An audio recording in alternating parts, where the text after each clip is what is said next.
Під стелею незалежності у середмісті Києва офіцери та лідери понад 3 десятків держав. Напередодні вони започаткували Кримську платформу, а тепер у перших рядах на святкуванні 30-ї річниці незалежності України. А уздовж Хрещатика зібралися десятки тисяч людей. Дочекавшись президента, бійці почесної варти здіймають державний синьо-жовтий стяг.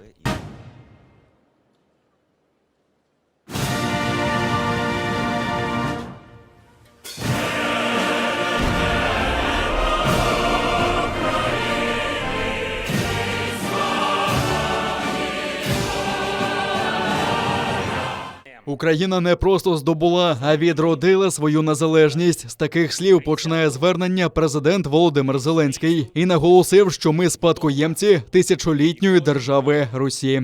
Нашій гривні чверть століття. На ній зображений, зокрема, князь Володимир. Але нашій гривні більше тисячоліття.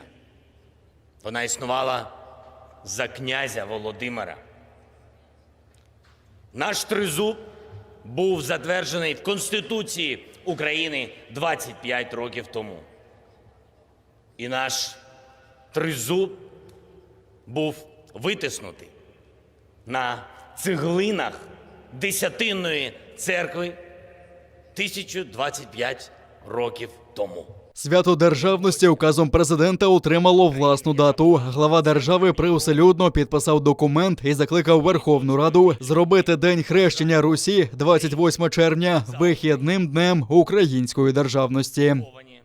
Її точкою відліку ми вважаємо рік заснування Києва, столиці Київської Русі України, яку недаремно називають містом, де все починається. Тут починалось православ'я. Тут взяла початок старослов'янська мова, правонаступницею якої є сучасна українська мова. Тут почалась і наша державність. Також президент оголосив про початок повернення історичних та культурних цінностей усіх і усього, що належить Україні. Ми більше ніколи і нікому не подаруємо жоден камінчик нашої історії. Не дамо окуповувати жодну сторінку нашої історії. Анексувати наших письменників, наших науковців, наших спортсменів, наших героїв, які перемагали нацизм. Окремо звернувся і до наших співвітчизників на окупованих територіях Донеччини, Луганщини та Криму. Без них, каже глава держави, наша родина неповна, але попри намагання окупантів, викорінити українство не вдасться. Боремось за своїх людей там, бо можна тимчасово окупувати території, але неможливо окупувати любов людей до України. Можна створити безвихідь і змусити отримувати паспорти, але не можна паспортизувати їх українські серця.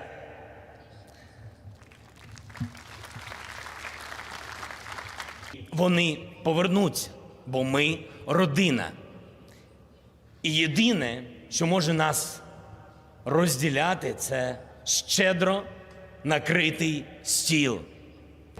Шлях України від Русі до сьогодення очима маленької дівчинки зобразили у театралізованому перформансі. Дівча з букетом квітів мандрувало історичними епохами. Минуле середньовіччя, винищення українців комуністами, потім відродження незалежності, згодом були революція, окупація Криму, війна. Наприкінці побігли Хрещатиком до колони військових і кинулося в обійми солдата. Це розчулило і президента.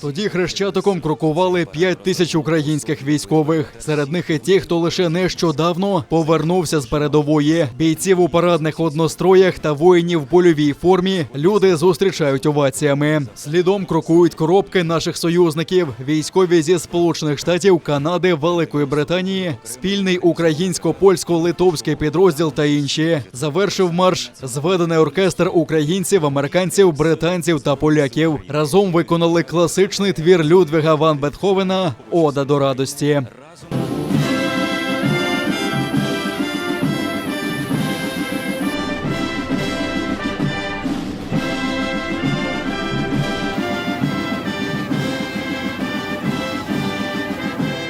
Відкрокувавши маршем, українські моряки заспівали своє звернення до окупантів.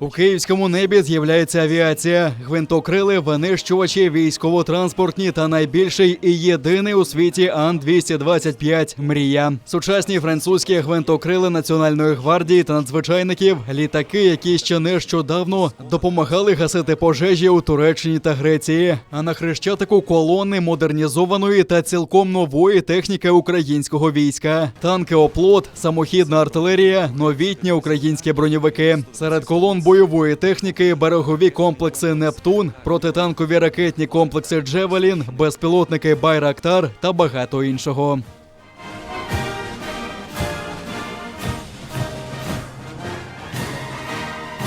Завершили річковим парадом на Дніпрі. Уперше за роки незалежності України поблизу Київського річкового вокзалу бійці демонстрували спільні дії. 20 катерів військово-морських сил України, прикордонники, поліцейські та надзвичайники взяли участь у святковому параді. Катери розмінування, морської охорони, човни на повітряних подушках. Глядачі також побачили висадку груп спеціального призначення та десанту на узбережжі із залученням швидкісних катерів «Вілард» і БТР-80. Долучилися до святкування яхти та катери київських яхт-клубів.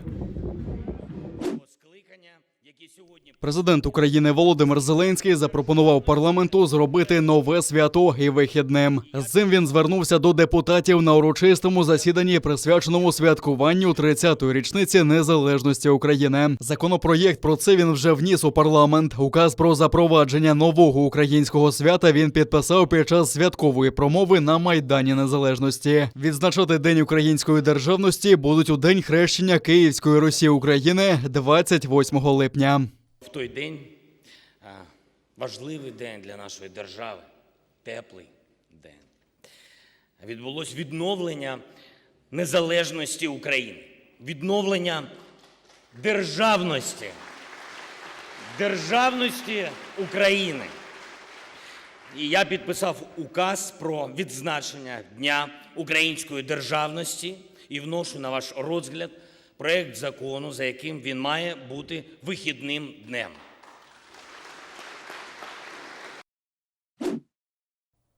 Малий державний герб золотого кольору на синьому щиті. Над ним корона Ярослава Мудрого. З лівого боку щит тримають лев, герб Галицько-Волинського князівства. З правого – козак з рушницею, герб війська Запорізького. Під щитом – стрічка із 2 смуг – синього та жовтого кольорів. Верховна Рада України у першому читанні ухвалила великий державний герб України. За це проголосували 257 народних депутатів. Для остаточного ухвалення великого герба необхідні голоси не менш як 2/3 від конституційного складу Верховної Ради, тобто принаймні 300 депутатів. За основу депутати ухвалили зображення герба, який вже багато років використовують на всіх офіційних заходах президента України, а не того, який переміг у конкурсі минулого року. Тоді конкурсна комісія обрала переможцем проєкт Олексія Кохана. На ньому на місці лева був зображений архангел, на місці козака лев, а замість корони саме козак. Але цей ескіз ескіз визвав хвилю незадоволення і жартів. Не обійшлося без суперечок і під час сьогоднішнього засідання. На знак протесту фракція «Європейська солідарність» не стала брати участь у голосуванні та покинула сесійну залу. На цьому гербі написано, що зображується корона Ярослава Мудрого. Та не було в Ярослава Мудрого ніякої корони. Корона була у Володимира Великого, це видно з деяких фресок. А перші наші королі – це Ярополк, а згодом Данило, яким даровано було цей титул папою. Інших королів в нас не було. Ярослав Мудрий – велична постать, але ми не можемо в цей святий день псувати наш герб, наш тризуб цими містифікаціями в угоду дешевому піару. Ми вже почули багато цікавих думок від геральдістів, але я от просто хочу показати картинки. Цей герб вносився і одними, і на стінках інших, які тільки що покинули оцю залу. Тому у законопроекті пропонується зменшити використання великого герба. І враховуючи зазначене, від імені Президента України з проханням згуртуватись навколо прийняття історично для всього українського народу рішення і підтримати законопроект реєстраційний номер 5712 за основу і в день 300-річчя подарувати нашій Україні великий державний герб України. Дякую, колеги. У Києві до Дня Незалежності України унікальне видовище. 15 величезних повітряних куль одночасно підняли у повітря 30 прапорів України. Коли піднімаються 15 куль, це 15 дев'ятиповерхових будинків, які піднімають 30 прапорів 6-метрової такої довжини. На заході зафіксували рекорд України. Я збираю вже рекорди 32 роки. Вперше такий рекорд патріотичний, потужний і яскравий. Можна тільки поздоровити українських повітроплавців з таким рекордом. Нікому ще не вдавалося такого. Організатор фестивалю і президент Українського повітроплавного товариства Сергій Скалько раніше вже встановив безліч рекордів, серед яких найдовший переліт на повітряній кулі – 708 кілометрів за 12 годин. Ми колись піднімали рушник площею десь 700 квадратних метрів. Це був дуже важкий такий рекорд, психологічно важний, технічно важний, важкий. Це такі рекорди вау. Сьогодні це більш видовищний рекорд. На фестивалі також можна політати на повітряній кулі приблизно на 30-метровій висоті. Це те, що дає мені надію на те, що Україна все ж таки за 30 років вона дуже важко проходить цей шлях. Що на майбутнє і нашим дітям, і нашим онукам буде житися краще, і вона буде таки дійсно незалежна. Організатори планують найближчим часом провести такі фестивалі і в інших містах України.